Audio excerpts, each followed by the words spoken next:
Assalamualaikum warahmatullahi wabarakatuh. Apa kabarnya hari ini anak-anak? Mudah-mudahan kita semuanya dalam keadaan sehat walafiat sehingga bisa melaksanakan kegiatan pembelajaran hari ini dengan lancar tentunya. Amin ya robbal alamin. Sebelum kita memulai pembelajaran hari ini, kita awali dengan mengucapkan basmalah bersama-sama. Bismillahirrahmanirrahim. Dilanjutkan dengan doa syukurnya hari ini.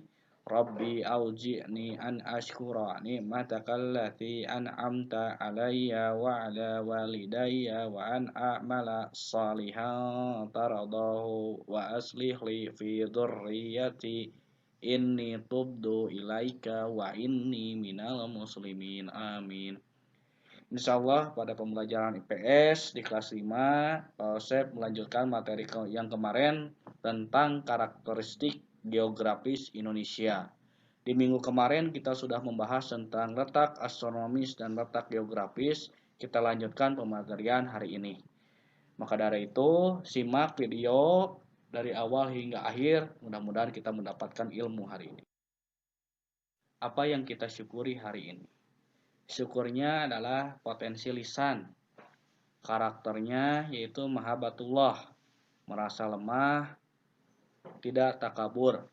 Syukur potensi lisan. Konsep ambil contoh bagaimana cara kita menggunakan lisan kita ketika berbicara dengan lawan bicara kita, entah itu orang dewasa, orang tua kita, anak kecil, adik kita. Kita harus bisa menjaga adab dalam berbicara, yaitu harus sopan dan santun tentunya. Karakternya mahabbatullah, merasa lemah dan tidak takabur. Artinya kita ini tidak ada apa-apanya di hadapan Allah. Maka dari itu, ketika kita berbicara janganlah sombong, ya. Karena orang sombong itu nantinya akan menerima hal-hal yang negatif tentunya, ya, karena apa yang dia melakukannya juga negatif tentunya, yang akan diterimanya juga hal-hal yang negatif.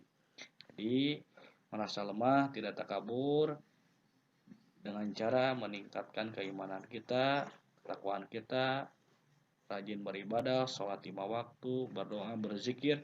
Insya Allah kita akan mendapatkan pahala tentunya di hadapan Allah.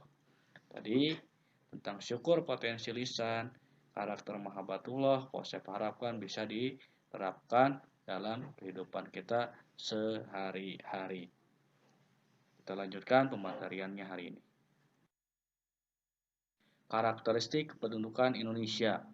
Bisa dilihat di sini dalam peta, amatilah peta persebaran penduduk di Indonesia. Di sini ada warna-warnanya, ya kan?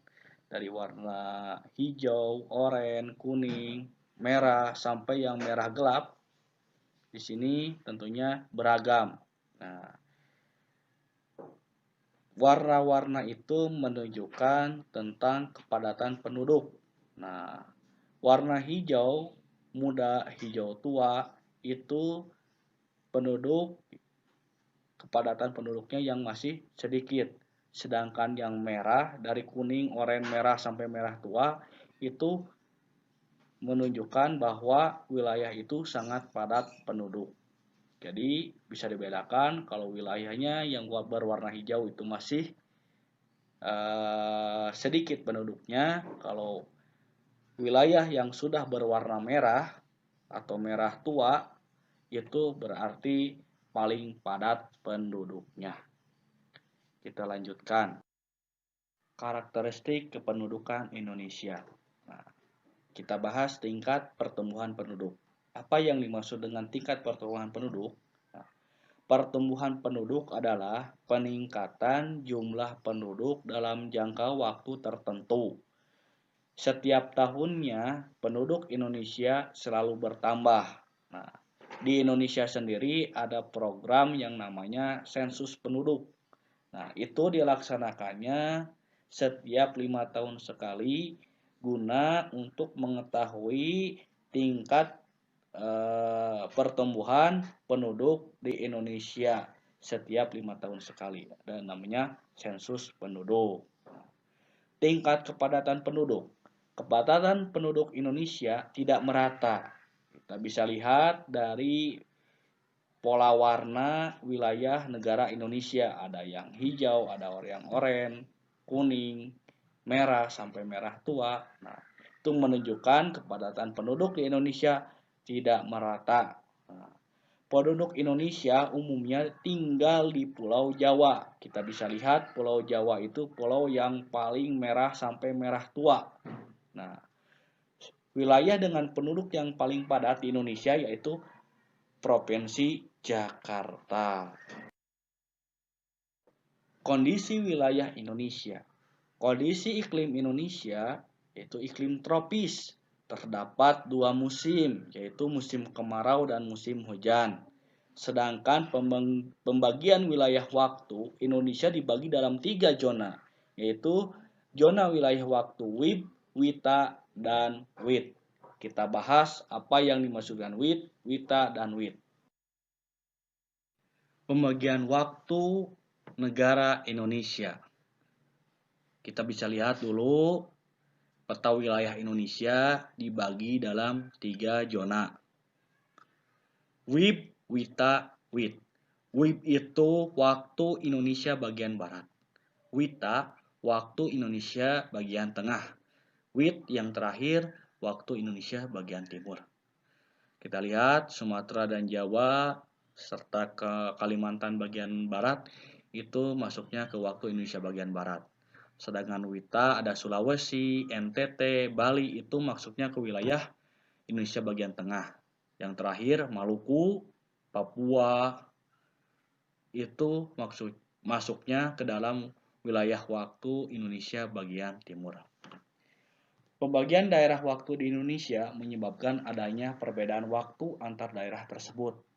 WIB 1 jam lebih lambat daripada WITA dan 2 jam lebih lambat daripada WIT. WITA 1 jam lebih cepat daripada WIB dan 1 jam lebih lambat daripada WIT. WIT 1 jam lebih cepat daripada WITA dan 2 jam lebih cepat daripada WIB. Kita ambil contoh misalkan di Bandung, masuknya waktu Indonesia bagian barat. Di Bandung itu pukul 3 sore. Nah, ketika kita melihat di zona WITA atau di daerah Bali, di Bali itu sudah jam 4 sore. Nah, kita lanjut lagi ke daerah timur, wilayah waktu Indonesia bagian timur, itu sudah jam 5 sore.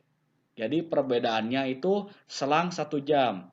Dari WIB ke WITA 1 jam, dari WIB ke WIT itu 2 jam. Jadi WIB ke WITA 1 jam, WITA ke WIT 1 jam. Jadi perbedaannya selang 1 jam. Itu untuk pembagian waktu wilayah negara Indonesia. Ya. Kita lanjutkan. Kondisi wilayah Indonesia.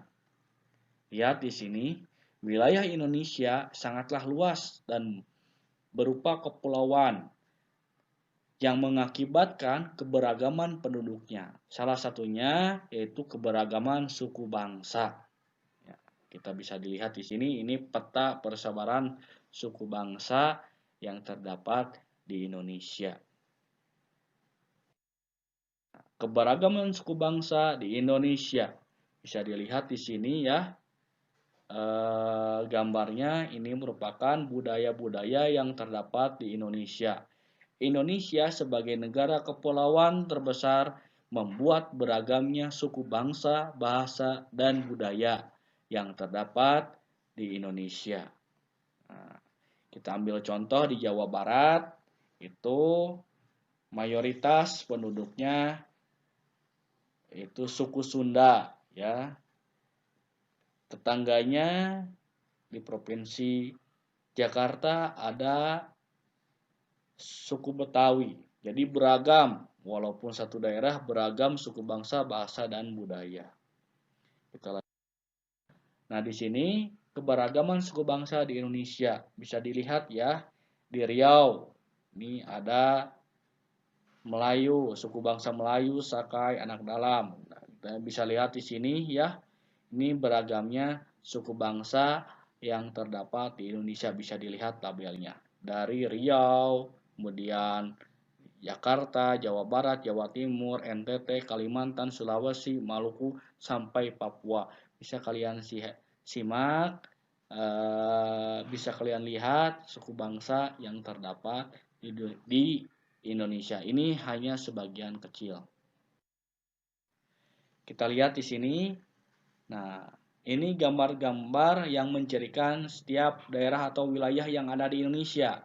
Kebudayaan, contoh yang pertama tuh, ada orang yang sedang menabuh kendang. Nah, itu berasal dari wilayah Jawa ya, Jawa Barat. Nah, Pulau Jawa. Kemudian ada yang sedang melaksanakan tarian perang. Nah, yang kedua di bawahnya itu berasal dari Sumatera. Terus ada yang dari wilayah Papua dan yang terakhir ada di wilayah Bali. Nah, itu semua adalah keberagaman suku bangsa yang terdapat di Indonesia. Tugas siswa. Nah, tugas siswa pada hari ini yaitu satu, pelajari lagi materi pelajaran dalam PowerPoint yang sudah dibagikan di classroom tentang karakteristik geografis Indonesia. Yang kedua, mengerjakan LKS yang sudah diupload di dalam classroom. Itu saja tugas hari ini. Diharapkan semuanya melaksanakan tugasnya dengan baik.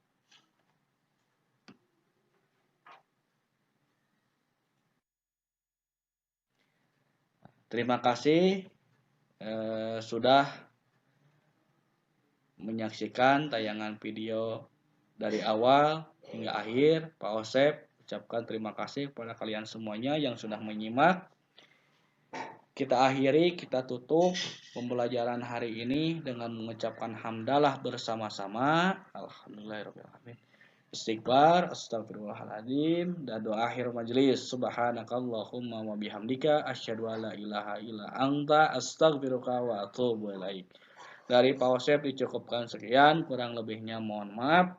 Assalamualaikum warahmatullahi wabarakatuh.